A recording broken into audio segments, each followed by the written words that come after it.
Bonsoir à tous, j'espère que vous allez bien. Bon bah je pense qu'il y en a pas mal qui ont eu la notif Twitch hier à minuit de la nuit là. Je n'étais pas en live les gars, ce n'était pas moi hier sur Twitch qui a live les chéris. J'ai été victime d'une grosse attaque les gars, Fais-nous une théorie du complot les gars, il y a déjà trop de choses qui se sont passées. J'ai dû réinitialiser mon PC, je n'ai pas compris ce qui se passe depuis hier les gars, je n'ai pas compris. Les gars, ça a essayé de rentrer dans toutes les applications que j'ai sur mon téléphone, que ça soit Discord, que ça soit Paypal, que ça soit Streamlabs, Twitch, Kik, peu importe. T'as pas cliqué non mais les gars, je n'ai rien fait. Faire de fion. Dis-toi les 3 derniers jours carrément je ne laissais même pas comme enfin c'est pas j'étais pas chez moi mais je passais la journée chez des gens pour m'aider à écrire une vidéo. Donc vraiment j'étais même pas c'est même pas qu'on a cliqué sur quelque chose de mauvais et tout hein. C'est quelque chose d'autre les gars. Pas craquer un jeu d'avoir un virus peut-être. Non mais il y a plein de choses peut-être je sais pas en tout cas j'ai une petite histoire à vous raconter. Je sais comment cette personne a eu mon mot de passe et c'est très c'était très drôle. Non mais c'est la seule manière enfin c'est le seul truc où on peut un peu rigoler si vous voulez qu'on rigole un petit peu. Bon comment tes hackers te voient quand t'as pas d'argent. Non mais attendez pour ceux qui ont raté. Donc en gros hier il y a un mec qui a un filtre ma chaîne Twitch. Bon enfin il a un filtre. Je suis au courant aujourd'hui, enfin maintenant là où qu'il a acheté le compte via Telegram en Turquie. Pour l'instant ça va. Donc cette personne est arrivée sur ma chaîne Twitch et a lancé un live. Il est allé dans la catégorie revenus. Il a essayé de retirer les revenus présents sur la chaîne Twitch. Pour ceux qui savent, il n'y a pas de revenus en fait sur Twitch en fait. Mon chéri d'amour. Donc il s'est retrouvé avec 0€ sur le compte alors que le compte a 11 000 abonnés, des bons viewers etc. Nanana. Il a essayé de retirer, ça marche pas. Il a essayé d'infiltrer mon Paypal. Il a réussi. Il a pris mes comptes en banque. Il a essayé d'acheter des iPhones etc. Mais ça ne passe pas en fait. Donc il a essayé de prendre de l'argent et après il a commencé à mettre dans le chat ah ouais mais c'est bon il a pas one ce mec c'est quoi ce pauvre et tout nanana et du coup je suis mort de rire parce que bon ça m'a un peu affiché en mode bon voilà mais je vous ai vraiment pas menti les gars je ne touche pas d'argent avec les réseaux sociaux malgré les vues malgré les viewers etc. Il est reparti à sec et en gros la vanne alors le plot twist de tout ça c'est qu'il a acheté le compte enfin mon compte Twitch a été victime d'une fuite avec les mots de passe etc. parce que j'avais la double authentification pourtant etc. mais je sais pas pourquoi ça a été victime d'une fuite et mon compte a été vendu sur Telegram. Écoutez bien les gars la vanne il y a un mec sur Telegram qui vient avec un maximum de comptes Twitch etc. un peu inactifs. Moi ça faisait quelques mois j'avais pas stream sur Twitch parce que maintenant je stream que sur Kik. Venez sur Kik les chats. Et du coup il est arrivé en disant qu'il avait le compte Twitch de Squeezie et en Turquie il est tombé sur un mec qui connaissait pas Squeezie etc.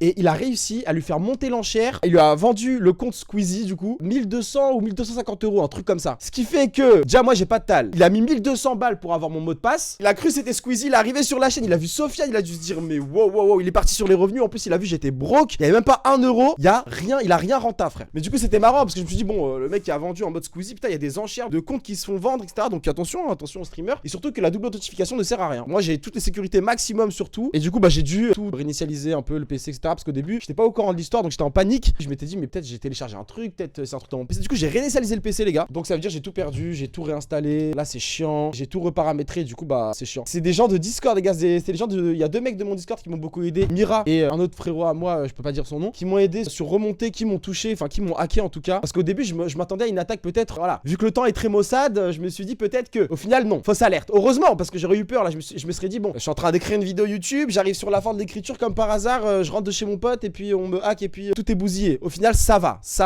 J'aurais pu être dans le paranoïa. J'ai tellement pensé à ça. Mais moi aussi j'avais peur de ça. Moi aussi. Mais au final ça va. Le temps n'est pas si maussade. Quand le live a été lancé, ça disait c'est Epstein qui t'a retrouvé. Vas-y, vous êtes des bâtards. T'as vu ce qu'ils disent sur BFM sur Epstein, c'est un agent du Kremlin. Bah oui, ils emploient la fameuse. Bon, tout le monde s'y attendait, mais voilà. D'ailleurs, les gars, attention, on dit Epstein pour bien souligner ses origines israéliennes. Hein. Ne dites pas Epstein, les chéris. Epstein, c'est très sonorité russe, ça n'a aucun rapport. Et je sais que ça a l'air un peu rien pour vous, mais dans le subconscient des gens, ça rentre. Ça me fume que Fortnite fasse un tweet sur lui. En fait, il y a un truc qui m'a dérangé sur le tweet de Fortnite. Je suis mort, hein, d'ailleurs. Moi, je vois le tweet qui débug, je dis bon allez, je regarde. Il tweet un truc, ils disent que c'est pas lui qui s'est connecté, etc.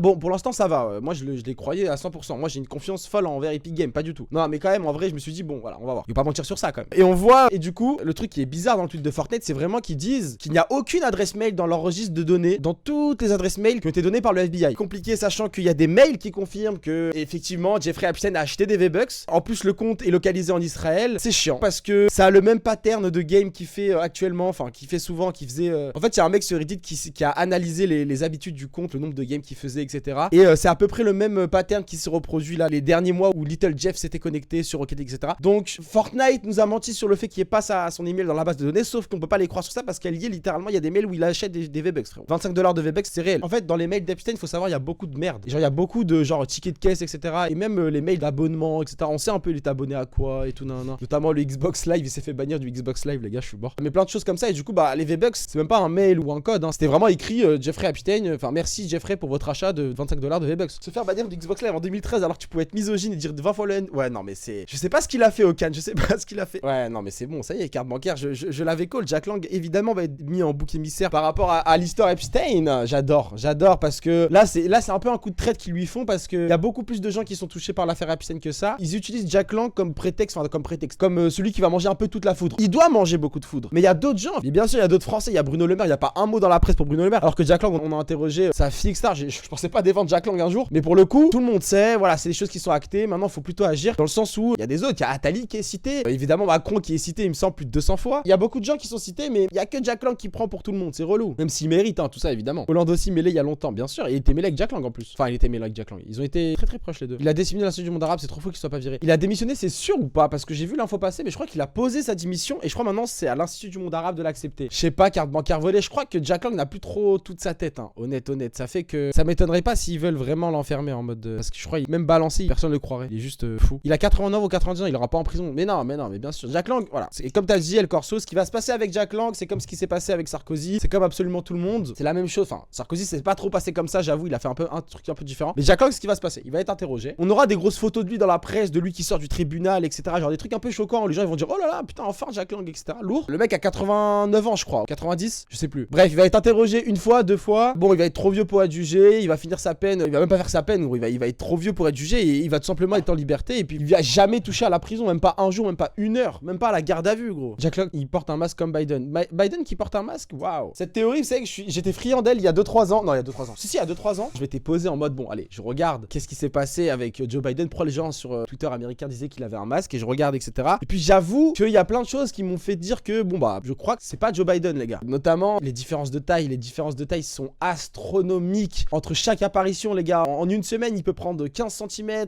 perdre 8 cm, reprendre 12 cm. C'est horrible. Mais même le visage, non, mais tout, c'est compliqué. Avec les mails d'Epstein, ça a aussi un peu confirmé cette théorie du complot que Joe Biden avait un masque. En tout cas, Musk et Joe Biden ont été cités beaucoup de fois. Il a pris sa retraite en plus. Bah oui, c'est finito. Est-ce que Wahib s'est fait choper par. Ah oui, les gars, Wahib qui arrête les lives. Gros bisous, Wahib, mon cher. Il privilégie sa vie perso à internet. Il a bien raison. Il nous manquera, les radiothéories n'auront plus lieu avec Wahib. Il reste que moi et Mourad dans le bateau. Je sais pas si vous avez vu l'annonce de Wahib, les chéris. Gros bisous à Wahib. Gros W Wahib, merci mon frère pour tout. Nous, on se connaît depuis très longtemps. Les gens savent peut-être pas, mais on se connaît depuis. Bah, je crois que ça va faire un bail de plus de 3 ans qu'on se connaît quand même maintenant sur les réseaux. Je l'ai connu, il était petit comme ça. Non, non mais je l'ai connu vraiment pas connu. Et bon, bah voilà, il arrête internet. C'est magnifique pour lui. En tout cas, j'espère que le futur lui ouvrira des bonnes portes. De nos jours, est-ce que c'est dangereux de parler des sujets? Bah en fait, je sais pas, Norial, à l'heure d'aujourd'hui, même là encore à l'heure actuelle, si je dis par exemple Epstein est un envoyé du Mossad, c'est antisémite. Si je remets en question Israël, c'est antisémite. Si je dis que dans les dossiers d'Epstein, on apprend que c'est clairement un envoyé d'Israël et ça c'est des choses d'un bah ça c'est antisémite. Du coup, faut attendre que les gens bah forcent un peu les lois et passent au-dessus de ça. Donc pour l'instant, on est toujours dans le truc de c'est un peu tabou. T'as vu le mec qui disait que Macron fait poser ouais. Bien sûr. Macron a été call dans les mails Epstein et Chéri en 2017 ou en 2016, on parlait déjà de lui comme le futur président, comme celui qui allait gagner l'élection. D'ailleurs, le frérot Macron, l'équipe de Macron a demandé des conseils à Epstein dans les années 2014, quand il était encore ministre de l'économie. Du coup, maintenant, il se retrouve où les riches? Bah, en fait, moi, je suis partisan de ce que disait Ryan Garcia, et bien avant Ryan Garcia, évidemment, même sur une de mes premières vidéos de Jeffrey Epstein, je le dis. Alors, Epstein, c'est incroyable, d'accord? C'est une île, c'est dingue qu'elle est pop aux yeux des gens, dans le sens où c'est dingue qu'elle ait pris autant en viralité, que les gens la connaissent, etc. Ce n'est pas du tout la seule île, et c'est loin d'être la seule île dans le monde où ces gens font ça. Vous inquiétez pas que l'île d'Epstein, l'île de Saint-James, elle s'est fermée en 2019, et vous inquiétez pas qu'il y en a d'autres, hein. Il y en a d'autres, même Ryan Garcia l'a dit dans sa vidéo, ils font tout le temps ça, ils ont plein d'endroits dans le monde, voilà. La fille de Jack Lang qui va sur le plateau de France Info pour nous faire croire qu'elle connaissait pas son père, sacré foutage de gueule. Alors sacré foutage de gueule, de plus que j'ai un petit truc à rajouter sur Jack Lang et sa fille. Jeffrey Epstein a envoyé un message à sa fille, je crois que c'était en 2016-2015, il envoie un message à sa fille, et regardez comment ils font de l'argent les riches, enfin les puissants, c'est pas comme nous du tout, hein. Il y a un milliardaire américain qui envoie un message, qu'est-ce que je raconte, c'est littéralement Jeffrey Epstein qui envoie un message à Caroline Lang, la fille de Jack Lang, et qui lui dit coucou, oui t'inquiète pas au fait pour le prêt, etc. En gros, je sais pas, ça parle d'un prêt. Et il dit j'ai missionné ton père Jack Lang pour me vendre cette œuvre d'art à 20 millions d'euros. S'il réussit, on fait moitié-moitié et vous partagez ça en famille, les 10 millions, etc. Non. Et elle répond en mode merci énormément. Enfin, tu peux pas me dire que tu connaissais pas quelqu'un. Enfin, non, mais arrête, Caroline, oh, un minimum. On veut bien qu'on soit pris pour des cons, on veut bien tout ça, mais les gars. Il te met sur son testament avec des millions d'euros. Le monde de l'art, c'est chaud. Le monde de l'art, c'est hyper opaque, mais vous voyez comment ils font des tales. Ouais, imaginez, ça vient me voir, ça me dit ouais, vends cette truc, on fait moitié-moitié sur 20 millions. Mais frérot, je vais te la vendre ton truc, frérot. T'as vu la photo de Jeffrey prise à Tel Aviv? Genre, il y a des gens qui pensent que c'est Jeffrey. Il y a des gens qui pensent que c'est Jeffrey, mais c'est surtout une photo IA. Et en gros, moi étant sur Twitter, les chéris, j'adore Twitter, vous avez compris. J'ai vu la photo pop très vite. Et en gros, au début, c'est un compte parodique qui la poste et il y a le gros logo Gemini en bas à droite. Et c'est un compte, bon, j'avoue, c'est un peu vraiment, j'allais dire anti-Israël, mais bon, j'allais dire qui n'est pas anti-Israël. Mais vraiment, c'est un compte vraiment haineux Israël en mode. Et il tweet cette photo en mode Tel Aviv qui cache nan. Et en tweetant la photo, ce qu'il fait, ce gros vicieux hier soir ou avant-hier soir, c'est qu'il cache le logo Gemini. Genre, il rogne la photo pour qu'il n'y ait pas le logo Gemini. Et du coup, là, ça a pris, genre, la théorie, elle a fait le tour du monde. Elle fait encore le tour du monde, mais les gens ne captent pas que c'est de l'IA. Il y a d'autres photos qui sortent de Jeffrey à Tel Aviv, c'est de l'IA, toutes. De toute façon, je pense que. Bah après, je pense que Jeffrey est quand même à Tel Aviv. En fait, Salma, je vais vous dire un truc là. Il y a plein d'infos que les gens ne donnent pas dans leur vidéo Epstein. C'est pour ça que je me suis mis à écrire une petite vidéo. Donc peut-être elle arrive très rapidement. Attention, je vous hype pas pour rien. En 98, quand il achète l'île, il va pas juste racheter l'île. Hein. Ça aurait été trop facile. Il va racheter l'île, plus il va lancer des travaux souterrains colossaux, plus la création de son temple. Et les travaux colossaux, je sais plus, putain, j'ai pas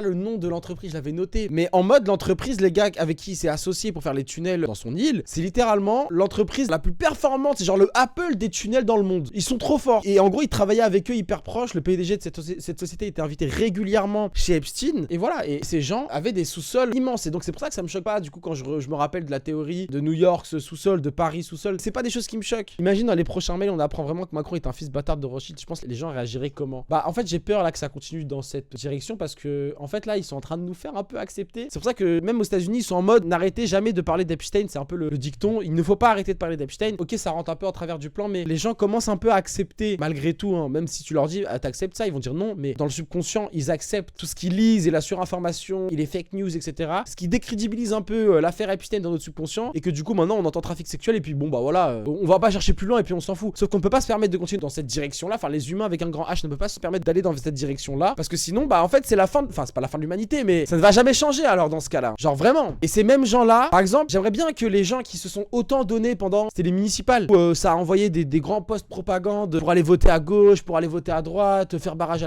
la droite, pardon, nan. Faudrait la même chose là pour les deux. Là, je vous jure que vous faites le même travail d'influence pour les dossiers Epstein. Je vous jure que ça. Désolé, mais ça va changer le monde. Ça change le monde, premier degré, les gars. En fait, tout doit être retourné parce que ce n'est pas possible d'accepter ça. Mais non, les gens préfèrent se battre pour droite-gauche. Par contre, quand il y a des trucs comme ça où on peut se permettre de faire bouger vraiment les choses, non, les gens essaient de cacher ça, c'est un peu tabou. Ils veulent pas ruiner leur image. Va te faire foutre, gros. En fait, ces gens réagissent pas. Hein. Ces gens sont actuellement derrière leur bureau en train d'espérer que tout le monde accepte en le silence. Voilà, ce qui est en train de se passer. Donc, ils attendent un peu que l'eau coule sous les ponts et une fois que ce sera bon, ils reviendront comme si de rien n'était. Hein. Et puis, on aura d'autres débats. Et puis, il y aura une autre histoire pédophile devant nous pour nous faire oublier Epstein. Et puis, la vie continuera. Les gens préfèrent Dahak sur Macron. Bah oui, ils disent for sure et mettent des lunettes, ils sont morts de rire. Le mec est cité plus de 200 fois dans les dossiers Epstein, mon chéri. Pour moi, c'est chiant. Je vous jure. En fait, là, je vais peut-être faire le mec, mais je pense qu'on a un pouvoir beaucoup plus puissant que ce que vous pensez par rapport à cette histoire. Je vous en supplie, parlez-en à tout le monde autour de vous, même si on vous prend pour un con, un fou, etc. Les gars, cette fois, c'est même pas question de fou, con, etc. C'est noir sur blanc. Si t'es pas au courant, c'est toi le con, mon chéri. Tu vois ce que je veux dire? Parlez-en, c'est hyper important. La force la plus forte, enfin, le moyen de communication le plus fort de tous les temps, et ça changera jamais dans l'histoire de l'humanité, c'est le bouche à oreille, les gars. Le bouche à oreille dans la population, ça va beaucoup plus vite. Tu peux mettre des milliards dans la communication, tu peux mettre des milliards dans le budget des publicités pour ton restaurant, pour n'importe quoi. Si ton restaurant marche avec le bouche à oreille, tes milliards ne servent à rien. Tout le monde ira vers le restaurant où il y a du bouche à oreille. C'est pour ça que je dis toutes les histoires, toutes les anecdotes, tous les trucs autour d'Epstein, n'hésitez pas à en parler au maximum de gens, même si vous en battez les couilles, même si ça prend pour un fou, vous sortez les trucs noirs et blancs, tu dis bah explique-moi pourquoi c'est écrit qu'il va couper un bébé et le manger ici, mon chéri. Tu vois, tu te dis frérot, c'est toi, t'es un con, mon gars. Et fin de l'histoire, tu vois. C'est hyper important. Donc c'est pour ça que moi je me dis, cette année, il y a possibilité de faire retourner les choses si les gens font un vrai travail sur l'année, sur l'affaire Epstein. Je vous parle sérieux, hein. Et comptons pas sur la déclassification, comptons pas sur la mise en prison. Ne nous faisons pas avoir par des gens qui vont être mis en bouc émissaire, comme les gens comme Jack Lang, etc., pour nous détourner de la réelle raison des dossiers Epstein. Et la vraie réelle raison des dossiers Epstein, c'est il y a un état profond qui a mené une mission de propagande et de chantage pendant plus de 40 ans. C'est ça les dossiers Epstein, hein, parce qu'on rigole, hein, mais c'est vraiment ça. Hein. Ça, c'est l'officiel du coup. Hein, qui ont fait chanter des dizaines, des vingtaines, des trentaines de personnes par pays pour satisfaire ce pays en question. J'irai pas plus loin dans ça, vous avez très bien compris où est-ce que je veux aller, mais c'est ça le vrai souci. Et c'est pour ça que c'est dingue quand à la télé. Epstein est d'origine russe. Non, mais qu'est-ce que vous racontez, frère? Regarde les islamistes dans les mosquées au bout. Ah oui, bien sûr, Enlisted. Hein. Je te dis, le bouche à oreille, quand je dis c'est le truc le plus fort, quand je dis c'est dans tous les domaines, mais tu peux partir du cinéma au restaurant aux djihadistes. Hein. Bon, après, c'est un exemple de fou, mais c'est vrai. C'est vrai que les djihadistes, gros, avec du bouche à oreille, ce qu'ils sont capables d'avoir comme humains, c'est terrible. Tu penses quoi des grosses écoles, genre Sciences Po, etc. Je sais pas, depuis que j'ai vu Epstein se moquer des grandes écoles avec Ariane de Rothschild, je me dis, c'est vraiment de la merde. Il a quand même donné une petite anecdote à Ariane de Rothschild en mode, ah, mais tu sais que à Harvard, ils apprennent que Hitler a été dans les auberges de jeunesse, a été pauvre, etc. Nan. Ils oublient de dire dire qu'il a été financé par les Epstein, Gutman et les Rothschild. Je suis mort. Non mais les gars, je vais vous expliquer un truc par rapport aux rituels. En fait, les rituels, je commence à parler des rituels, vous allez tous vomir dans le live les chéris, c'est simple. En fait, le baalisme, comme on l'entend, l'adoration de Lucifer, c'est infiltré dans plusieurs religions. Le judaïsme n'en fait pas exception, parce que les gens adorent citer, quand ils disent plusieurs religions, ils adorent citer christianisme, islam. Bon, on peut citer le judaïsme ou pas? Le judaïsme aussi a ses failles aussi les gars. Donc comme l'islam a ses failles, a des gens qui ont exploité des manières de penser horribles, le christianisme pareil, et le judaïsme aussi. Le judaïsme a plusieurs branches, et il y a des branches radicales, et il y a certaines branches qui ont été infiltrées par le culte de Satan. Ça c'est des choses officielles, il n'y a pas de théorie du complot. Breitenbert, allez vous renseigner un petit peu sur leurs pratiques, je peux vous en donner quelques petits exemples. Donc sous couvert du judaïsme, et c'est pour ça que là j'aurais été un connard, là c'est antisémite si je dis bah tous les juifs font, là c'est n'importe quoi. Non, c'est pour ça que je vous dis c'est une branche très spécifique du judaïsme, qui est considérée par la majorité des juifs comme satanistes, mais que la plupart des élites font un peu partie de cette branche. En tout cas quand ils sont d'Israël, ils font partie de cette branche. Pour la plupart, écoutez-moi bien, il y a un rituel avec des enfants encore une fois, qui consiste à sucer le sang du bébé circoncis qu'on vient de circoncire, tour par tour dans la salle, et de boire une petite gorgée comme ça avec tout l'eau et le sang mélangé sur la table. On a plein de rituels comme ça. Vous voyez ce que je veux dire? En fait, il n'y a pas de limite en fait à l'imagination. Vous pouvez y aller en gros, hein. C'est-à-dire qu'on prend un enfant, je sais plus c'est quel âge dans le judaïsme, je crois c'est 3 ans, donc c'est un peu plus tôt que... Non, c'est un peu plus tard que les arabes, que les musulmans pardon. Ça veut dire, eux ils ont un peu conscience etc. Et il y a du sang, enfin, je suis désolé de le dire comme ça, je tiens mon zizi en même temps, mais... Oh, c'est très bizarre. En vrai ça me fait mal, mais voilà, c'est vrai, et il coupe ça, le rabbin donc